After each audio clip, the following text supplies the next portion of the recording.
অবস্থাটা হচ্ছে এরকম যে এটার যে আপনার গাইডিং যে এমওইউটা সেটার মেয়াদ শেষ হয়ে গেছে, সেটা আমরা রিনিউ করবো।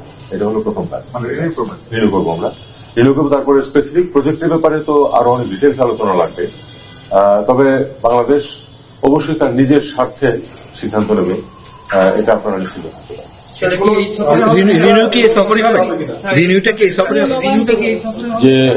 যে সময় যেটা এক্সপায়ার করে গেছে সেটা রিনিউয়ালটা আমরা আশা করছি যে শেষ করে আপনি তো অন্তর্বর্তী সরকারের প্রতিনিধিত্ব করছেন, এই সরকার হয়তো 1 বছর থাকবে, হয়তো 6 মাস বা 1.5 বছর বা 3 মাস, আপনিও জানেন না, আমরাও জানি না। তাহলে আসলে এই সরকার আসলে ঠিক কি টার্গেট নিয়ে যাচ্ছে? দেখুন, চীনের সাথে বাংলাদেশের যে সম্পর্ক, এটা আসলে খুব সরকার স্পেসিফিক না। কিন্তু ইস্যুসগুলিও আপনারা জানেন যে এটা কোনোটাই 1 মাসের বা 1 বছরের ইস্যু না। ইস্যুগুলিও অনেক দিনের, অনেক পিছন থেকে হয়ে আসতেছে। এখন আপনারা জানেন যে গত সরকারের অবস্থান কিছু, ওই সরকারের সময়ও অনেক কিছু অগ্রগতি হয়েছে। আমরা কি সেগুলি সব বাদ দিয়ে দেবো? Not necessary. আমরা সেটাকে ফলো করবো, আমরা দেখবো যে সেটাতে আমাদের দেশের স্বার্থসম্মত রক্ষিত হচ্ছে কিনা।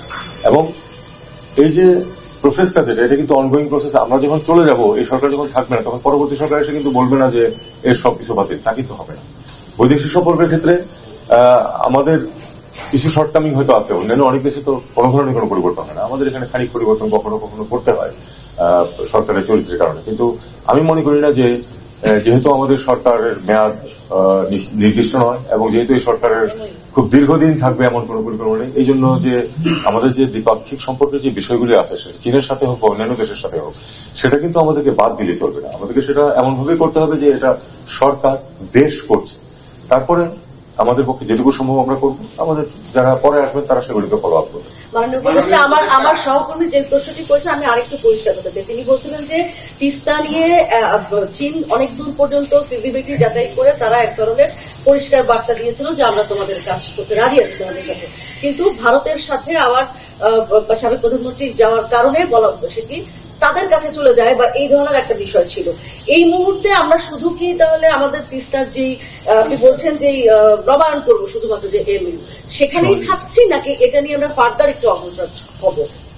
দেখুন, সার্বিক বিষয় প্রত্যেকটা নিয়ে আলাপ আলোচনা কিন্তু হবে, আলাপ আলোচনা হবে, এবং কতটুকু এটা যে এগোনো যাবে আমি এখনো জানি না। কারণ তাদের আগ্রহ, আমাদের আগ্রহ সব মিলিয়েই জিনিসটা হবে।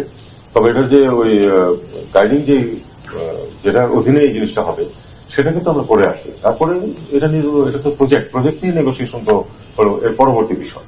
অগ্রগতি হতে পারে, কিছু প্রাথমিক কথাবার্তা হতে পারে। আমরা তো সমস্যা সমাধানে আমরা ইতিবাচক, এতে তো কোনো সন্দেহ নেই। এমনিও আমরা আশা করি সই হয়ে যাবে।